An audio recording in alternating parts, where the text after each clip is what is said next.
MelbJVM, so this is MelbJVM meetup, by the way. First things first, peanut toilet is on my right, and then male toilet is on the other side, and for emergency exits, it's on your back. Okay. Cool. So for our social media channels, we have @MelbJVM, follow us on Twitter, as well as our Slack channel, slack.meljvm.com. Organizers meetup. First, we'd like to thank our sponsors. We have Jaconex for our venues for tonight, as well as for the food that we had a while ago. Doc Moses for our name tags. JetBrains for the intelligent idea license that we will be acting out later. Hayes as our supporter, and of course my co-organizers in MelbJVM. And thank you all for all of you for coming out tonight. Organizers meetup.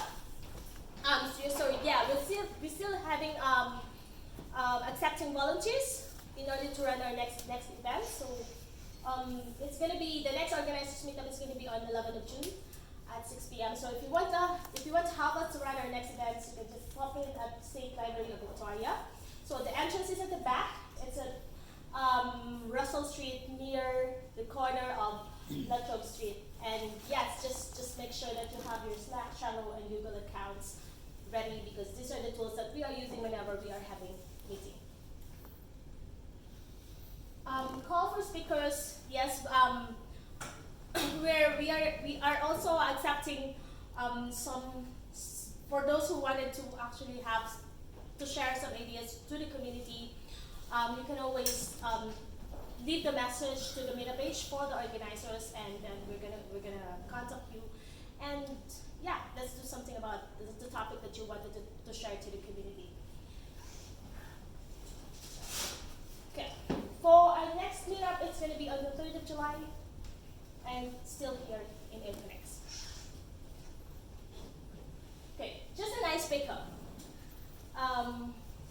So basically, the output of this is $9.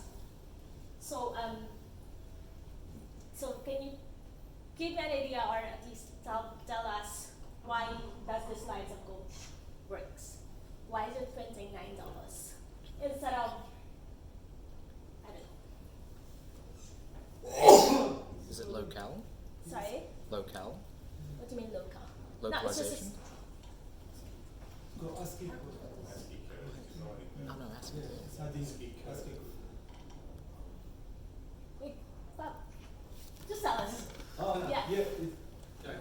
It's adding the ASCII code of the quotes. It's getting the ASCII code. So basically, it addition the value of the ASCII code of the code instead of.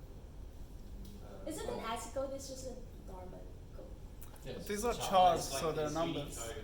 Yeah, Sorry? I don't know, for a char, I can't think of like how internally they're represented. Like a char is only the young terms.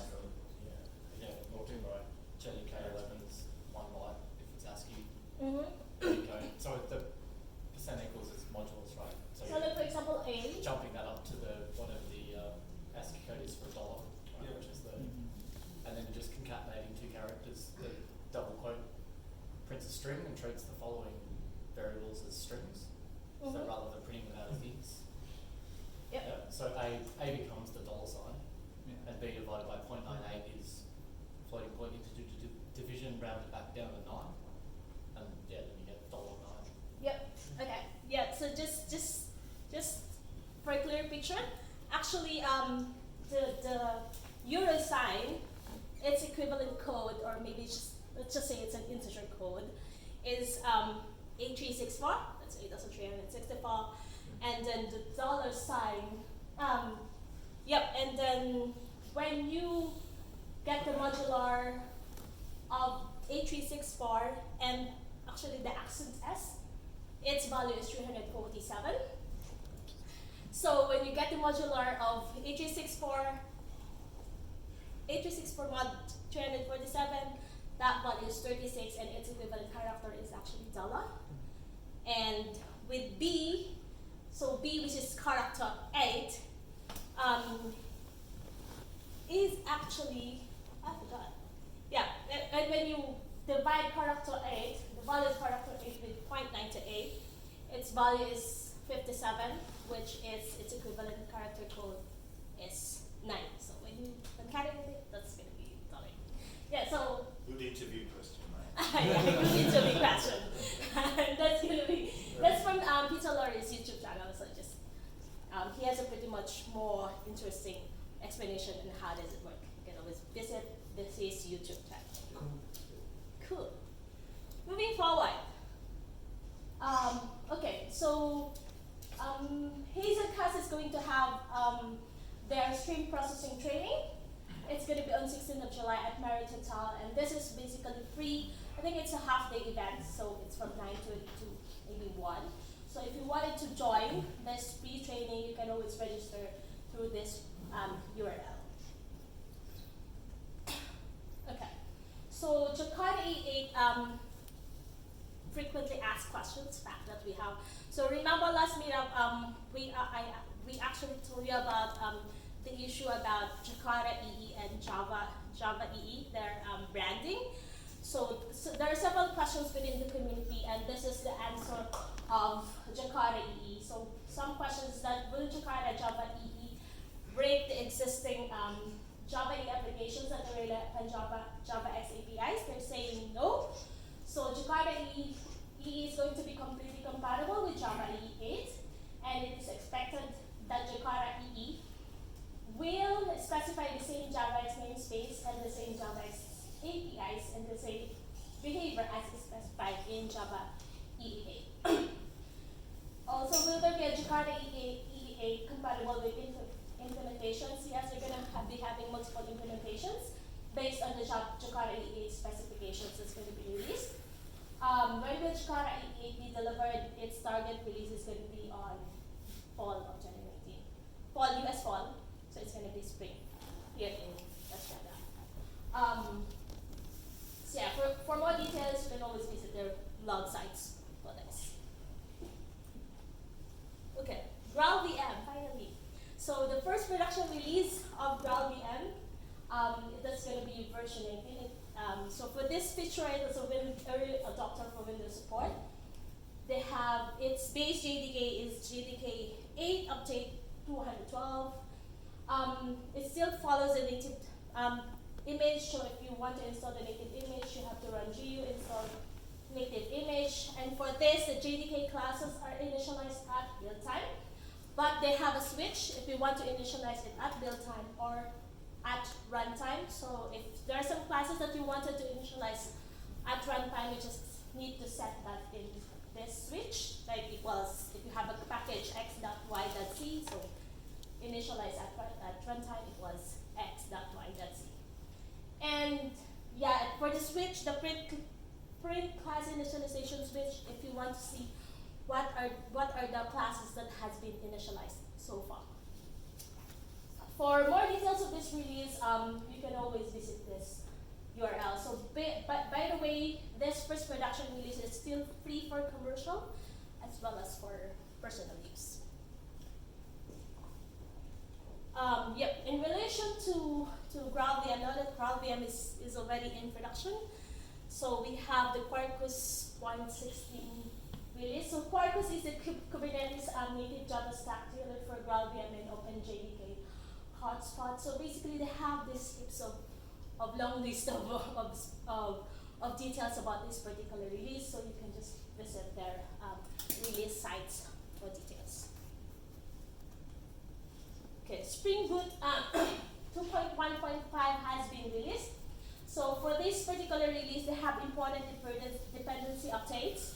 And then for their new features, they have Spring Session Default Cookie Serializer auto configuration and the cache mine types to improve performance. And yeah, there are important several bug fixes. So to name a few, the bugs that has been fixed in this release is that when you're running on a separate port, actuator health endpoint may report healthy before the main port is listening, and the binary can fail with coaches that has generic types and HTTP as URLs cross NPE when using Jet Reactor. So for other details of the bugs that has been fixed for this release, visit their release notes. And yes, just some reminders for some who are still running Spring Boot 1.5. Spring Boot 1.5 is going to end its life in August, so that means we have to update to upgrade to Spring Boot 2.1. Okay, Storm 2.0 has been released. So for this one, they've re-architected the core functionality, and they've implemented it in pure Java because Storm 1.0, it has been implemented in Clojure. And for this release, they have a linear threading model, a blazing fast messaging system, and a lightweight back pressure. There's a new type API for expressing streaming computations more easily using functional style operations. The windowing API can save and restore the window state to the configured state backend so that larger confused windows can be supported. And yes, they remove the Storm Kafka. It's dependency with Storm Kafka, but if you want to use Storm Kafka, we just have to use the Storm Kafka client module. And for more details of this release, you can visit their release notes site. Okay, just some Java tip. So getting away from the reflection API. So why do you want to get away with reflection API? So yes, now that we have GraalVM, if we're planning to move to GraalVM eventually, reflection API is not actually straightforward supported by GraalVM. That means that if you have some methods, dynamic methods that you want to invoke eventually, you have to specify to GraalVM the configuration file. So the configuration file is just like a JSON. It's a JSON file which contains your Java class, and this is the methods in this Java class, and these are the methods that needs to be invoked dynamically. And yes, basically it's pretty much slow. So I think since Java 9 or Java 7, there is an invoked dynamic functionality. So invoke dynamic is a bytecode instruction that facilitates the implementation of dynamic languages through dynamic method invocation. Okay, so basically the invoke dynamic is how to use it. The details on how to use it is pretty much long, and I can't actually do that in one use. So if you're interested in how to use it, invoke dynamic, you can always visit this article about invoke dynamic. And yes, and for this second URL, he was able to prove that invoke dynamic is much faster than reflection API. Okay, for our featured presentation, yes, we have our very own my co-organizers for MelbJVM. We have Annie and Con. They'll be discussing about Kotlin scoping functions and Java 12 demystified. Yeah, I'm gonna be giving the floor to Annie.